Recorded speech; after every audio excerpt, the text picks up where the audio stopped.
વિદ્યાર્થી મિત્રો, chapter number 7 પ્રાણીઓમાં રચનાકીય આયોજન. તો એની અંદર હવે આપણે તંતુ ઘટક પેશીની જો વાત કરીએ તો તંતુ ઘટક પેશીની જે આપણે રચનાની વાત કરી ગયા એની હવે આ આકૃતિ છે, જેની અંદર તમે જોશો કે પીળા સ્થિતિસ્થાપક તંતુઓ તમને જોવા મળશે. જે પીળા સ્થિતિસ્થાપક તંતુઓ જો જે કેવા છે તો આ રીતના તરંગિત દિવાલવાળા નથી, સીધે સીધા છે. જ્યારે અને શાખિત છે. જ્યારે આ શ્વેત તંતુ જે કોલેજનના બનેલા છે અને શેના છે તો કે તરંગિત દિવાલવાળા હોય છે.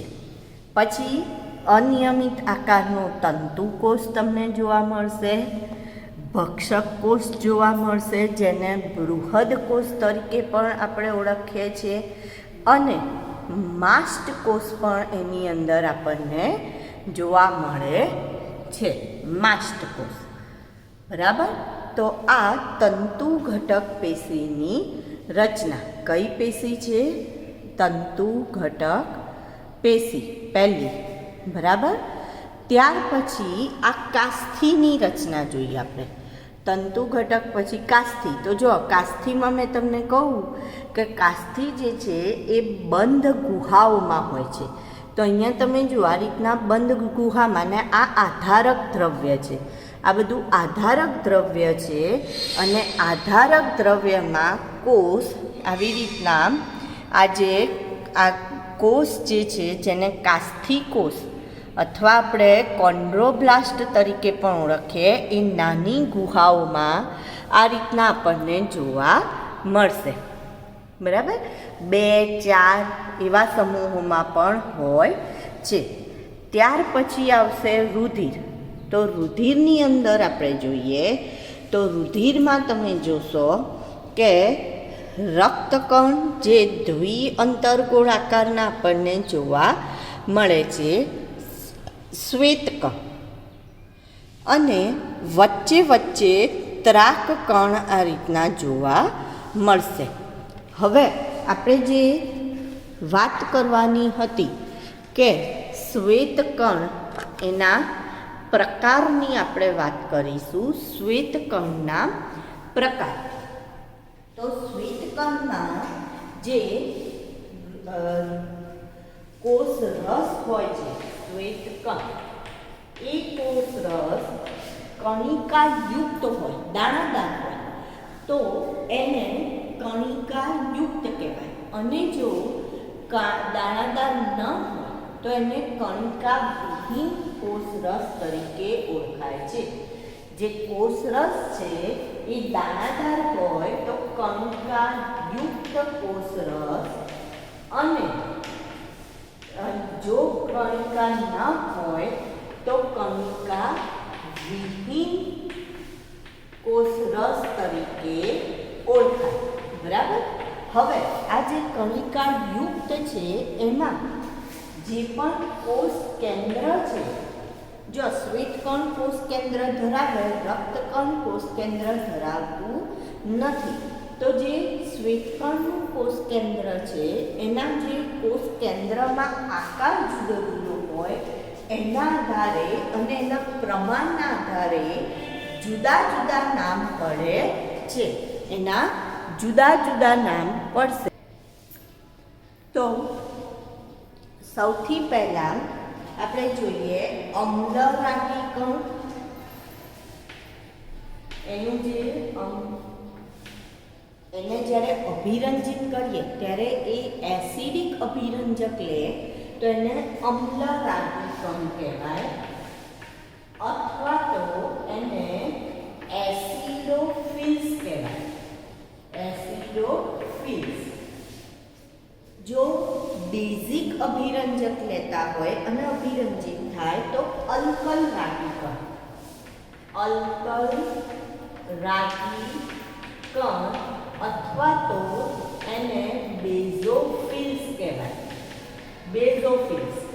અને જો બેમાંથી એક પણ પ્રકારની ના અભિરંજકથી અભિરંજિત નથી થતા તેને આપણે તટસ્થ કણ કહીએ છીએ, જેને ન્યુટ્રોફિલ્સ કહેવાય.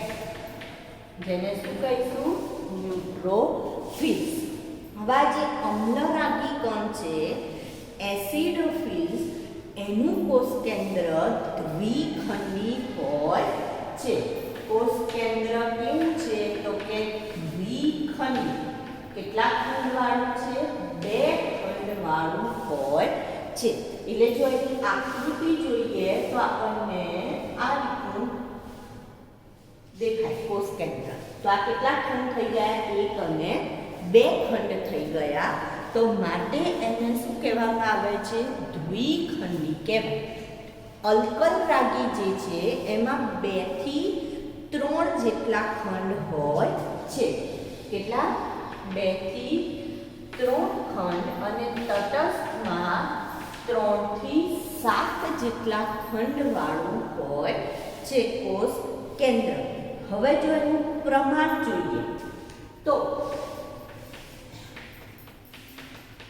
3% જેટલું આ જે આપણું લોહી હોય, બ્લડ હોય, રુધિર હોય, એમાં શ્વેતકણમાં એસિડોફિલ્સનું પ્રમાણ કેટલું? તો કે લગભગ 3%. અલ્કલ રાગીનું પ્રમાણ 1%થી પણ ઓછું હોય. કેટલું? 1%થી પણ ઓછું. અને આનું પ્રમાણ તટસ્થ કણનું 60 થી 62% જેટલા તટસ્થ કણ હોય. જેટલા તટસ્થ કણ વધારે એટલું સારું. કેમ? કારણ કે એનું જે કાર્ય છે એ કાર્ય જોઈએ તો આ ભક્ષણનું કાર્ય કરે છે, ભક્ષક છે. એટલે કે રોગકારકને ખાઈ જવાનું કામ કરે છે. તેનો મતલબ જે સૈનિક આપણે કહીએ છીએ કે જે WBC વ્હાઇટ બ્લડ સેલ અથવા શ્વેતકણ જે આપણને રોગ પ્રતિકારક શક્તિ આપે છે, જે આપણને લડવા માટેની શક્તિ આપે છે, કયા કણના આભારી છે? તો કે તટસ્થ કણને આભારી છે. જો બેઝોફિલનું પ્રમાણ 1%થી ઓછું જ હોવું જોઈએ. જો એનાથી વધી જાય તો એ એલર્જી કરવા માટે જવાબદાર છે. શેના માટે જવાબદાર છે? એલર્જી કરવા માટે જવાબદાર છે. અને એસિડોફિલ્સ છે એ વિષ નિવારક છે. એટલે કે કોઈ પણ આપણને ઝેરી અસર થઈ હોય તો એને દૂર કરવા માટે એસિડોફિલ્સ જવાબદાર છે. હવે એવી રીતના પેલામાં આપણે કણિકા વિહીનમાં જોઈએ તો એમાં લસિકા કણ અને એક કેન્દ્રી કણ એવા 2 ભાગ પડશે. કયા? લસિકા કણ અને એક કેન્દ્રી કણ. આને લિમ્ફોસાઇટ્સ કહેવાય. લિમ્ફોસાઇટ્સ. અને આને મોનોસાઇટ્સ. મોનો એટલે એક, એના પરથી એને મોનોસાઇટ્સ તરીકે ઓળખીએ. હવે જો લસિકા કણમાં કોષ કેન્દ્ર જોઈએ, ના પહેલા આપણે ખંડની વાત કરીએ તો ખંડમાં એમાં કોઈ ખંડ હોતા નથી. એનો જે કોષ કેન્દ્ર છે કેવું છે? તો કે ગોળ હોય છે. આ રીતના આવું ગોળ કોષ કેન્દ્ર હોય. અને એક કેન્દ્રીમાં ઘોડાની નાળ આકારનું હોય છે. કેવું હોય? ઘોડાની નાળ આકારનું કોષ કેન્દ્ર આપણને જોવા મળશે. હવે એના જો પ્રમાણની વાત કરીએ તો આ 3% અને આ 5 થી 6% લસિકા કણ એ રોગ પ્રતિકારક શક્તિ માટે જવાબદાર છે. શેના માટે? રોગ પ્રતિકારક શક્તિ માટે જવાબદાર છે. જ્યારે એક કેન્દ્રી કણ એ શું છે? તો કે એ પણ ભક્ષક જ છે, જે ભક્ષણનું કાર્ય કરે છે. તો આ આપણે કોની વાત કરી? રુધિરમાં આપણે જે શ્વેતકણના પ્રકારની વાત અધૂરી હતી એ અહીંયા પૂરી કરી. હવે જો આપણે વાત કરીએ તો હવે વાત આવે છે આપણી સ્નાયુ પેશીની. તો સ્નાયુ પેશીની જ્યારે આપણે વાત કરીએ તો સ્નાયુ પેશીમાં આપણને 3 પ્રકારની સ્નાયુ પેશી જોવા મળશે. સ્નાયુ પેશી તો કેટલા પ્રકારની સ્નાયુ પેશી છે? તો કે 3. કઈ કઈ સ્નાયુ પેશી છે? તો એક છે સરળ સ્નાયુ પેશી, જેને આપણે અરેખિત સ્નાયુ પેશી કહીએ છીએ. બીજું કંકાલ સ્નાયુ પેશી, જેને આપણે શેના તરીકે ઓળખીએ છીએ? રેખિત સ્નાયુ પેશી. અને ત્રીજું છે હૃદ સ્નાયુ પેશી. હવે સ્નાયુ પેશી જે છે એ જ્યારે આ સ્નાયુ આપણે જોઈએ તો સ્નાયુમાં આપણને નળાકાર પાતળા સ્નાયુ તંતુઓ જોવા મળે છે. કોઈ પણ સ્નાયુ એ શેનો બનેલો છે? તો કે સૂક્ષ્મ પાતળા સ્નાયુ તંતુઓનો બનેલો હોય છે. ધારો કે એક વાયર હોય ને, વાયરને તમે કાપશો તો અંદરથી ઉપરનું પેલું ઇન્સ્યુલેટેડ લેયર કાઢી કાઢો તો અંદરથી તમને પાતળા કોપરના જોવા મળે. એવી જ રીતના કોઈ પણ સ્નાયુમાં આપણે જ્યારે અંદર તરફ જોઈએ તો આપણને શું જોવા મળશે? તો કે પાતળા તંતુઓ જોવા મળશે, જેને શેના તરીકે ઓળખાય છે? તો કે કોઈ પણ સ્નાયુ જે છે એને જ્યારે આપણે સ્નાયુને જોઈએ તો અંદર તરફ આપણને સ્નાયુ તંતુઓ જોવા મળે છે.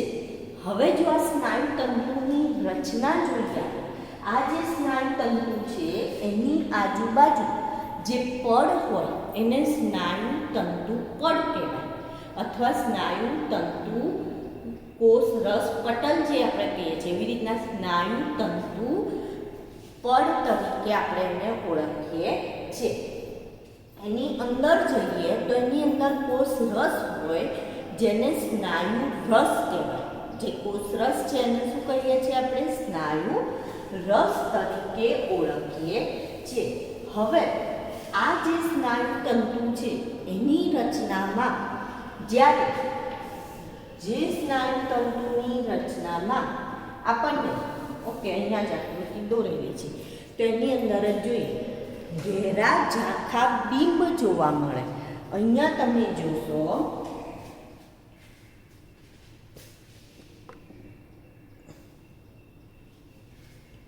આકૃતિમાં તો તમને અહીંયા રેડ કલરના અને બ્લેક કલરના બિંબ જોવા મળે છે.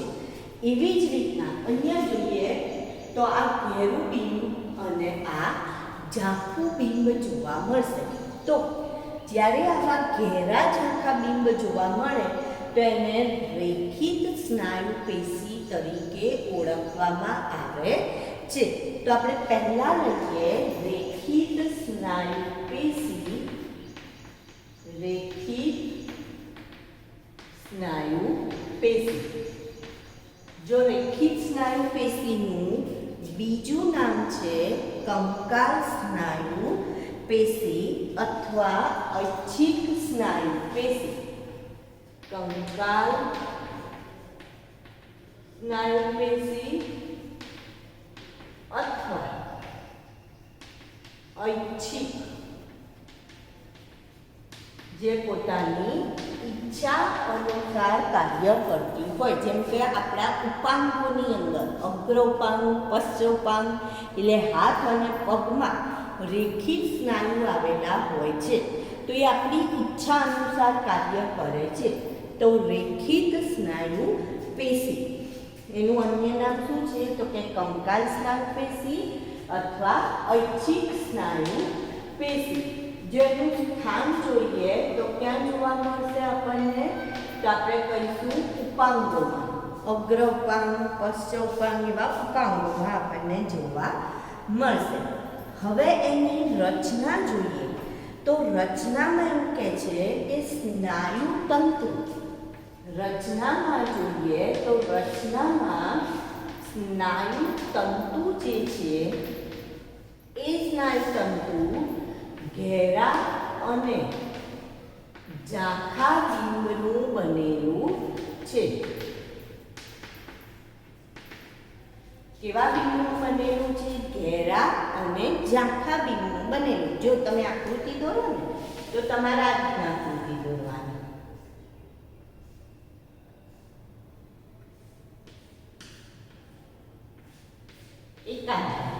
બરાબર. તો આ ઘેરા બિંબ થઈ ગયા અને આ શું થઈ ગયું? ઝાંખા બિંબ. હવે કેમ આમ ઘેરા અને ઝાંખા બિંબ કે છે? તો જે ઘેરા બિંબ છે એને ઈ બિંબ તરીકે ઓળખવામાં આવે. કયા બિંબ તરીકે ઓળખીશું? એ. અને ઝાંખા છે એને શેના તરીકે ઓળખીશું? આઈ બિંબ તરીકે ઓળખીએ છીએ. ઘેરા બિંબ એ જાડા સૂક્ષ્મ તંતુકોથી બનેલા છે, જ્યારે ઝાંખા બિંબ એ પાતળા સૂક્ષ્મ તંતુકોથી બનેલા.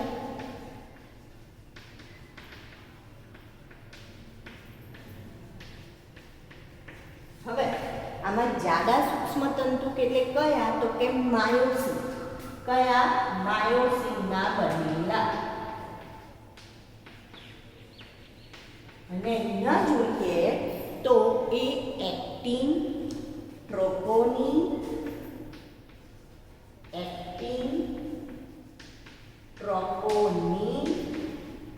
અને ટ્રોપોમાયોસિનના બનેલા.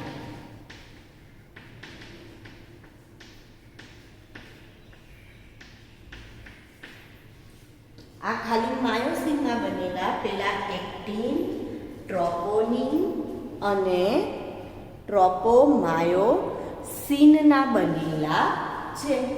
હવે અહીંયા જોઈએ આપણે તો આની અંદર આ જે જાડા સૂક્ષ્મ તંતુકો છે એ આ રીતના ગોઠવાયેલા હોય.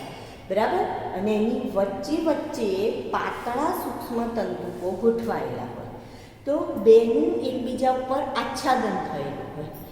જે ભાગે પાતળા સૂક્ષ્મ તંતુકો ન હોય તે ભાગ ખાલી રહી જાય, જેને એચ રેખા અથવા હેન્સનની રેખા કહેવાય. તો જાડા અને પાતળા સૂક્ષ્મ તંતુની વચ્ચે ખાલી ભાગ એને શું કહેવાય? એચ રેખા અથવા તો હેન્સનની રેખા તરીકે ઓળખાય. હવે બીજી રીતના આઈ બીમની વાત કરીએ તો બે ક્રમિક આઈ બીમ વચ્ચેનો વિસ્તાર. બે ક્રમિક આઈ બીમ જે છે, હવે જે આઈ બીમ છે એમાં વચ્ચે તમે જોશો આવી પાતળી લીટી દોરેલી છે, જેને ક્રાઉઝની કલા કહેવાય. શું કહેવાય? ક્રાઉઝની કલા. તો આઈ બીમમાં મધ્યમાં શું છે? પાતળી રેખા, જેને શેના તરીકે ઓળખાય? ક્રાઉઝની કલા અથવા ઝેડ બીમ. શેના તરીકે ઓળખાય? ઝેડ બીમ તરીકે ઓળખાય. અને બે ક્રમિક ઝેડ બીમ વચ્ચેનો વિસ્તાર. બે ક્રમિક ઝેડ બીમ વચ્ચેનો વિસ્તાર, જેને કહેવાય સ્નાયુ તંતુખંડ. જેને શું કહીશું? સ્નાયુ તંતુખંડ. તો હવે જો અડધું આઈ બીમ, અડધું આઈ બીમ અને આખું શું આવશે? એ બીમ આવશે. તો અહીંયા આપણે લખીશું બે ક્રમિક ઝેડ બીમ વચ્ચેનો વિસ્તાર. બે ક્રમિક ઝેડ બીમ વચ્ચેનો વિસ્તાર એટલે એને શું કહેવાય? સ્નાયુ તંતુખંડ અને એની અંદર બે અર્ધ આઈબી વત્તા એક એ બિંબ હોય છે, બરાબર આવેલું હોય. તો આ કોની રચના થઈ? રેખિત સ્નાયુ પેશીની રચના થઈ. હવે જો હું અરેખિત સ્નાયુ પેશીની રચના લઉં તો અરેખિત સ્નાયુ પેશીની રચનામાં આપણે જોઈએ તો એમાં આપણે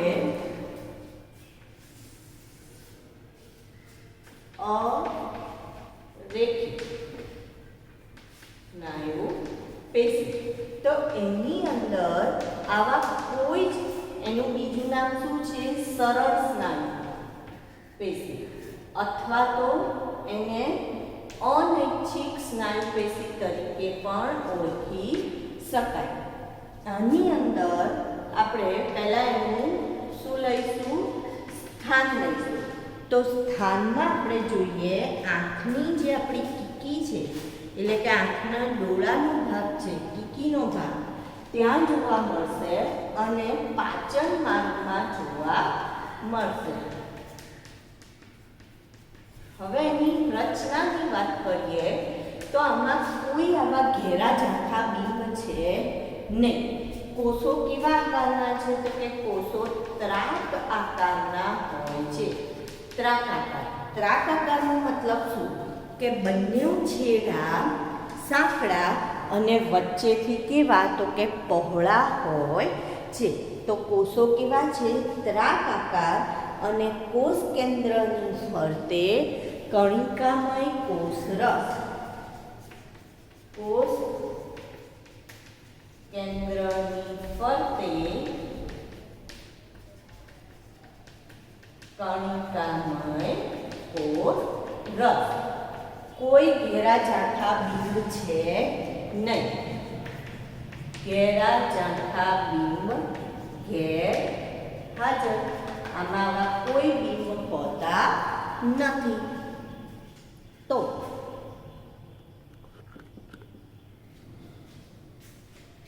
આ રીતની આપણે આકૃતિ જોઈએ, બરાબર. ત્રાક આકાર બરાબર ખ્યાલ આવે છે. અરેખિત સ્નાયુ પેશી આ જે છે કઈ આવશે? રેખિત સ્નાયુ પેશી. અને હૃદ સ્નાયુ પેશી ત્રીજી આપણે હવે વાત કરવાની છે, હૃદ સ્નાયુ પેશીની. તો હવે આપણે વાત કરીએ હૃદ સ્નાયુ પેશી.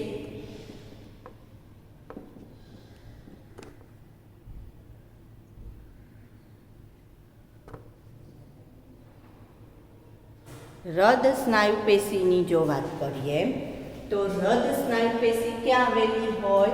હૃદયમાં. હૃદ સ્નાયુ પેશી ક્યાં આવેલી હોય? તો કે હૃદયમાં આવેલી છે. હવે એની અંદર જુઓ તો એની અંદર આપણે જોઈશું કે ઘેરા ઝાંખા બિંબ બંને જોવા મળશે. હૃદ સ્નાયુ પેશીમાં પહેલા એનું સ્થાન. તો સ્થાનમાં આપણે શું કીધું? સ્થાન ક્યાં? હૃદયમાં. બરાબર. ક્યાં કીધું? હૃદયમાં. હવે એમાં રચનામાં જોઈએ તો ઘેરા ઝાંખા બિંબ એટલે કે એ બિંબ, આઈ બિંબ, ઝેડ બિંબ આવેલા હોય છે. એચ રેખા પણ આવેલી છે. બધું જ છે જે રેખિત સ્નાયુમાં હતું એ બધી જ રચના આની અંદર જોવા મળશે. હવે જે બે કોષો છે એ બે કોષોના કોષ રસ પટલ એકબીજા સાથે, બે કોષોના કોષ રસ પટલ એકબીજા સાથે ભળી જાય છે અને જાડી આ રીતના રચના બનાવે છે, જેને અધિબિંબ તરીકે આપણે ઓળખીએ છીએ. અધિબિંબ શેના તરીકે ઓળખવામાં આવે છે? અધિબિંબ, જે ઝેડ બિંબ કરતાં પણ જાડા હોય છે અને બે કોષોના કોષ રસ પટલ એકબીજા સાથે ભળી જવાના કારણે અધિબિંબની રચના થાય છે, જેના કારણે બે કોષ એકબીજા સાથે શું થાય છે, જોડાણ ધરાવી શકે છે. અને બે કોષો વચ્ચે શું આવેલું હોય તો કે સેતુ જેવી રચના, જેના કારણે કોષો એકબીજા સાથે જોડાય છે. તો આ કઈ પેશીની આપણે વાત કરી? સ્નાયુ પેશીની વાત કરી.